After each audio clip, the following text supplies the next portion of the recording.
Hi friends, ఈరోజు నేను dosa yellow colour dosa తయారు చేయబోతున్నా.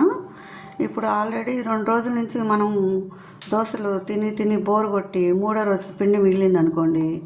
ఈ పిండిని వేస్ట్ చేయకుండా మనము ఎల్లో కలర్ దోశలు చేస్తే పిల్లలు కూడా కలర్ఫుల్ దోశలని ఇష్టంగా తింటారు.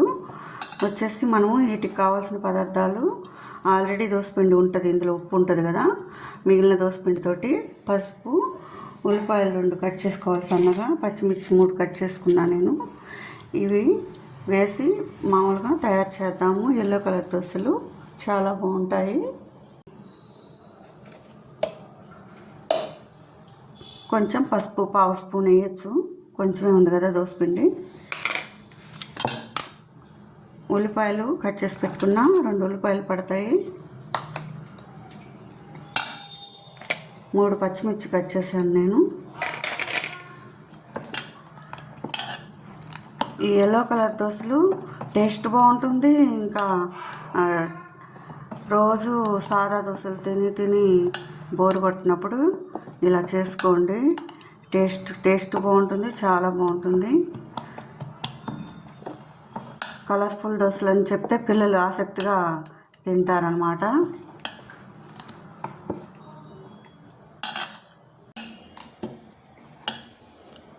స్టవ్ వెలిగించాను.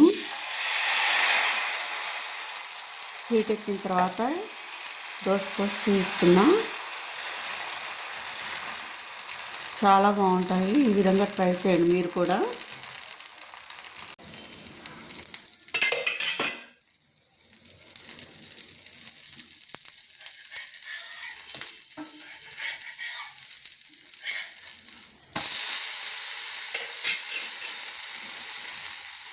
ఎల్లో కలర్ దోశలు రెడీ అయిపోతున్నాయి. కలర్ఫుల్ దోశలు రెడీ.